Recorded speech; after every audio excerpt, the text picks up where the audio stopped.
Welcome to a discussion with the B'nai B'rith International Center for Seniors Services. I'm Legislative Director for Aging Policy, Evan Carmen. Thanks for tuning in. The coronavirus pandemic has impacted and continues to affect everyone and all facets of our lives, especially family caregivers. Right now, there are nearly 53 million people who provide care to a loved one, something often hidden in plain sight. The pandemic has only exacerbated this fact and forced more loved ones to be caregivers, a service that was more commonly provided by individuals outside the family. Janel Doughten, our Associate Director for the Center for Senior Services, understands the complexities of caregiving during the pandemic. Since the pandemic began, she has become the primary caretaker for her parents who need the extra support. I'm fortunate enough to have Janelle join me now. She and I will discuss her experiences during COVID, serving as a caretaker for her parents, and how this responsibility has changed her life. Welcome, Janelle. Thank you. Janelle, as a member of this population, I'm curious to hear about your own experiences over the last year and a half. I imagine that your experiences, there are billions of other people. Can you please explain what role you play in their lives during the pandemic? Okay, well, a couple of things right off the bat. The term caregiver is kind of a broad catch-all. So there's certainly different levels of caregiving. And certainly during the pandemic, some of these things that are normal activities of life that, say, my parents would have still been doing, I had to take on because of their vulnerability to the coronavirus. So I can discuss a little bit of that, but I also want to mention I have a lot of help. One, both of my parents have acted as caregivers for each other as well, and sometimes it's just assisting with that. The other part is my husband. I'm very fortunate that my husband is a true partner in this caregiving and assisting my parents. I couldn't have done it without him. And as we continue to do this, there's been times, especially we're going to talk a little bit about also balancing work with caregiving, that sometimes my husband has had to step up and be the person to, say, go over to my parents' house when I've been maybe running a live workshop or something. So there's a lot of different parts, but I can't do it without him. And the fact that he's been so helpful. A lot of caregivers, especially during the pandemic, don't have the benefit of others to help them, as well as my brother and my sister. Neither of them live in the area. So we'll talk a little bit about that, because the pandemic definitely affected what they were able to assist with in different ways. I think the other point to make is that I do not live with my parents. My parents live 35, 40-minute drive away. That's without traffic. Luckily, that has been something we haven't had to deal with during the pandemic as much. Certainly, this is a huge work from home area during the pandemic and still continues. So that has been helpful in that respect. But as caregivers, again, it's such a broad term. We actually were doing a lot of caregiving with my parents because my mom had a series of falls before the pandemic even began. So we closed out 2019. I was staying with my parents because my mom had a particularly bad fall. It did lead to a health diagnosis that has affected some of the caregiving going on, but she recovered from that, did really well. But we were already in that kind of caregiving mode temporarily before the pandemic started. So unfortunately, my mom, fortunately, I guess I should say, was doing really well, and the pandemic hit. And it really changed things dramatically. My parents were independent. They still live in the house I grew up in. It's a 3-story house with 5 bedrooms, which is also part of the caregiving issue. I can say that caregiving includes, it can be helping with the activities of daily living, which is not usually what I'm doing with my parents. That has happened. They have both been hospitalized during the pandemic. So certainly coming home, different levels of mobility, there has been temporary assistance where I stay with them to do that. But on the whole, since the pandemic started, the major things of caregiving that we've been doing is I do all the grocery shopping. We started that soon after the pandemic and the shutdown started because right after I know our office closed on March 13th, it's ingrained 2020 ingrained in my head. My parents went to the grocery store and there was no milk. It was so crowded. My parents both have some mobility issues and use mobility aids. It really was at that point realizing it was overwhelming. But then, we heard that it was the elderly that were most at risk, most vulnerable to the coronavirus, and it was an easy thing to say, okay, I'll just take over the grocery shopping. So that was probably the biggest thing.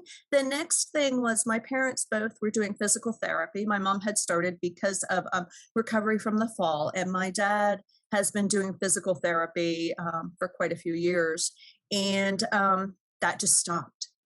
The shutdowns happened in March, and if you were a certain age with physical therapy, any kind of medical issue, doctor's visits, that just shut down. So, and physical therapy you can't do via telehealth. So, seeing that effect on my parents too, easily, without that physical therapy, their mobility digressed. So that was an issue right there. They eventually started back up with physical therapy a couple months later, but certainly that caused problems, and it caused problems that we still see today. And my parents aren't the only ones. So that I see as a real issue. Even just getting out, going to the grocery store, they were getting exercise. It's kind of like mall walking, and that stopped. I mean, they couldn't go to church. So kind of their social life evaporated. I can't even remember when church came back live, sometime last year. But, a lot of their social connections were lost. And again, this is typical of most elderly folks during the pandemic. So, not having exercise, not having those in-person social connections. My parents did virtual church, and then they would have Zoom where everybody would check in and talk to each other, but it's still not the same. So early on in the pandemic, as I had said, even before the pandemic, we were kind of acting as caregivers for my parents. We made the decision, even though we don't live together, that we would be a pandemic pod. So the four of us, that's what we did. My husband and I, his job is generally in person, and that kind of shut down with the pandemic. So we just isolated and made decisions based on that. I went to the grocery store once a week, really loaded up, and then learned how to do online ordering. I've always done online ordering for other things, but never did it for groceries. But early in the pandemic, it was impossible to get toilet paper or certain things. So I would walk down to my grocery store and wait in line for it to open to be the first ones to get toilet paper. And you were limited to one or two items. So I was buying for 2 households, and forget about getting that online for quite a while. So, really adjusting to a totally different normal, but, it worked. We're still doing it. The grocery stores are very different now. You can get there's items that were a hot commodity that kind of changed summer of 2020. I was even able to start ordering some of that stuff online. So That's how we manage the groceries. And I thought about ordering groceries and just sending them to my parents' house, but even them just picking stuff up from the front door was problematic. So I would only order and have groceries delivered to their house when I could be there to put the stuff away, pick it up from the front steps and put it away. So that's one of the major things. I think we're going to discuss telehealth. You have another question about that coming Oh up. yeah. But so I guess the other part to say is that there were times, both of my parents, not at the same time, but have had health issues and have been hospitalized. And even seeing the hospitals during the early part of the pandemic, later on when things were a little quieter, and then back when it's been extraordinarily bad again. It I would go stay with my parents after that. And so, there was a little bit, we're going to talk about balancing with work too. Luckily, I can say I am completely work from home, and that has been really helpful too. A lot of things aligned to make it so that this worked. A lot of people I know, had to go to work, had to be there in person, and still caregiving, and had to deal with, am I exposing my loved one to coronavirus? I can't be there 24 hours. And I think these are a lot of issues with caregiving, which means the whole spectrum of caregiving. It's a very broad term. And luckily, except for when my parents had some health issues over time, the activities of daily living they have been able to deal with. Great. Thank you so much. You touched on in your previous answer, Zoom. And certainly I think Zoom has really is certainly part of a lot of people's day to day in ways that it was not in ways that it was not prior to the pandemic. I'm curious to hear from you as a caregiver. How have you found the virtual experience impacting older Americans? Well, so let me just put it from my parents' perspective, my own perspective. I mean, I certainly did not grow up with smartphones and computers at home as a kid, but certainly by the time I was an adult, this was all stuff that we used. So I found it very easy. Sure. However, in my own family, it's completely different between my parents. My dad worked for IBM. It was comfortable using computers. He does still use a computer, even has a laptop that we bought during the pandemic so they could do Zoom and telehealth easier. My mom, on the other hand, never used computers. So this has been not just a learning experience for her, but for us as well. And she is really not comfortable on a computer screen. It's alien and foreign to her. So her telehealth experience has been very different than my dad's. My dad adapted pretty quickly. It didn't seem unusual to him. But for my mom, she just doesn't talk. It's so odd to her. She sees herself on the screen, she sees the doctor, and it's just foreign to her.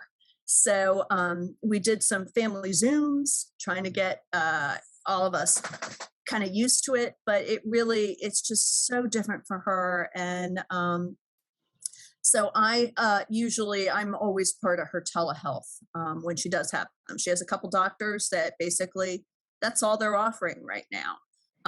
Still, most of their doctors see them in person now.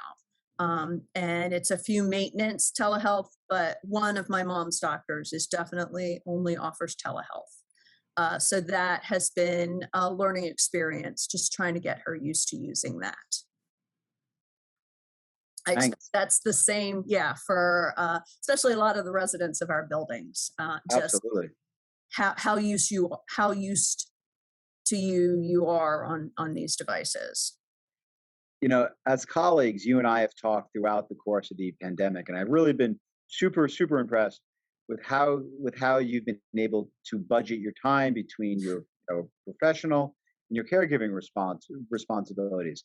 I'm curious to hear how your day-to-day schedule has changed in terms of balancing your work versus balancing your caregiving responsibilities.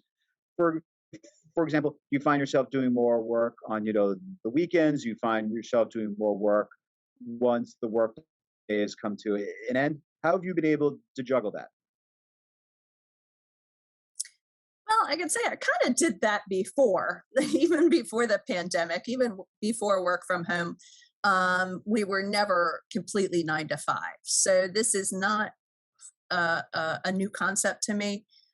Certainly, there's times where I've had to take off time to go over to my parents. Sometimes I do it first thing in the morning, sometimes at lunchtime. That's my lunchtime for maybe a telehealth or just to be there in the afternoon because I'm making dinner and my mom likes to have dinner at 5:30. So we go over 3 to 4 times a week.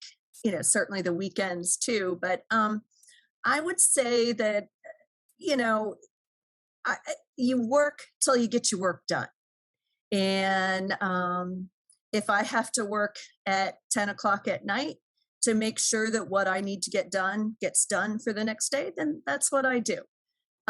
Again, it's not unusual, and I am very thankful that I've got that flexibility and always have. So you know, you get up at 6 a.m. or not get up at 6 a.m., be at the store at 6 a.m. I'm back home way before the workday even starts. And a lot of times I start the workday early. I may take that break to do whatever, even talk to my parents. I'm on the phone with their doctors quite often as well. So, you just work it out. And I take leave when I need to. Yep. Yeah, I certainly think that the way that you've described it, certainly a lot of people I think would probably say that's probably pretty similar to what they've been doing during the course of the pandemic. It sounds like you've been pulled in 8 different directions at once. How do you ensure your own, well-being? How do you ensure that, you're getting 30 minutes a day, few hours a week, just to say, all right, let me take a breath, let me like recharge, let me reset. How are you factoring that into it? Because it sounds like you kind of have two jobs going on at once. Well, I do stream yoga at home, so or at my parents' house. So Very and cool. and I run. So luckily, I have picked exercises my time that are easy to take anywhere on the road. So, but also making sure that having some respite. There's a lot of caregivers out there that don't get that, and that's where my family comes in.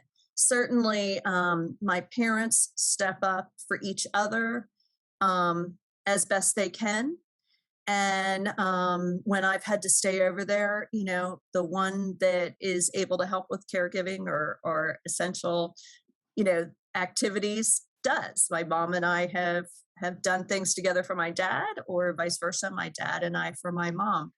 The other part is, luckily, I do have family. Now, the pandemic kind of had some issues with that.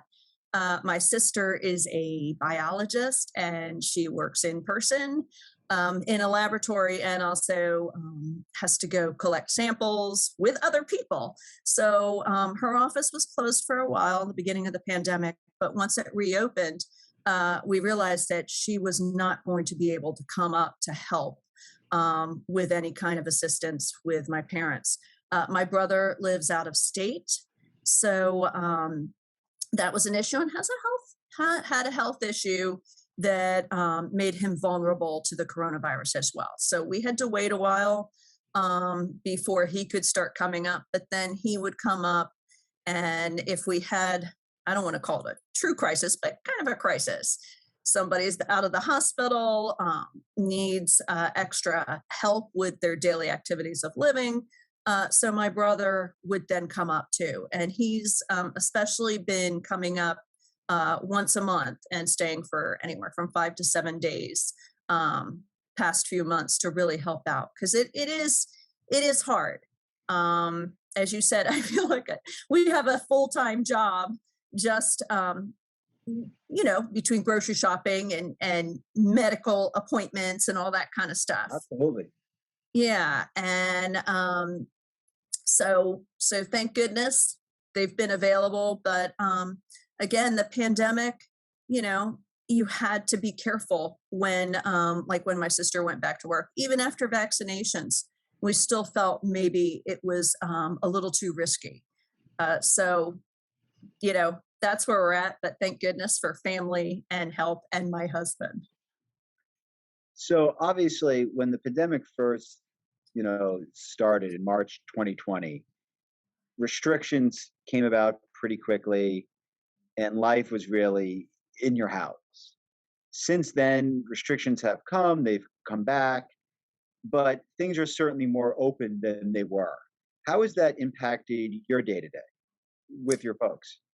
Well, actually, my husband and I have not changed how we've lived during this pandemic the whole time.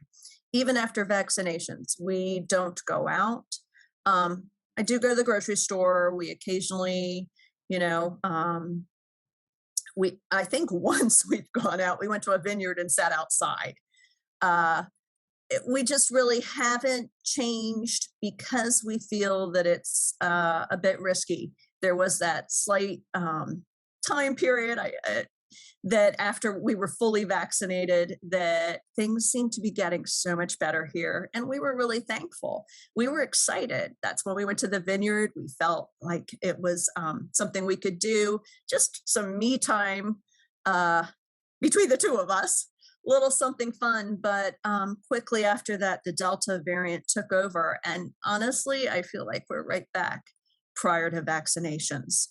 Um, I started going to a couple of stores, grocery stores a week. It used to be just once during most of the pandemic. I'm back down to probably once a week, mainly ordering. We don't know what's going to happen. We're still waiting to find out about the booster shots, but it seems like they're going to approve them for, the elderly. So my parents hopefully will be getting those booster shots soon, and then we'll see what happens. But we just don't know. It seems like we are back where we were in the beginning. Yeah, unfortunately, we certainly hope that things get better sooner rather than later. You know, as we look back on the past year and a half of this, knowing what you know now, is there anything you would have done differently? Actually, I thought about that question, and no, I think we've done the best we could. Well, it looks like we're out of time, but Janelle, I really want to thank you for joining me today and sharing your perspective on assuming the role of caregiver for both of your parents during the COVID-19 pandemic. There are a lot of people out there who can relate to and appreciate what you continue to do for more vulnerable family members. So I really can't thank you enough. Thank you, Evan, for having me. Thank you to everyone who tuned into this interview with Benabra Center for Senior Services Associate Director Janel Doughten. As a quick reminder that if you enjoyed this interview, make sure you subscribe to our Benabra YouTube channel, like us on Facebook, and follow us on Twitter. And make sure you visit our website, benabrif.org, to learn more about our work. Take care, everyone.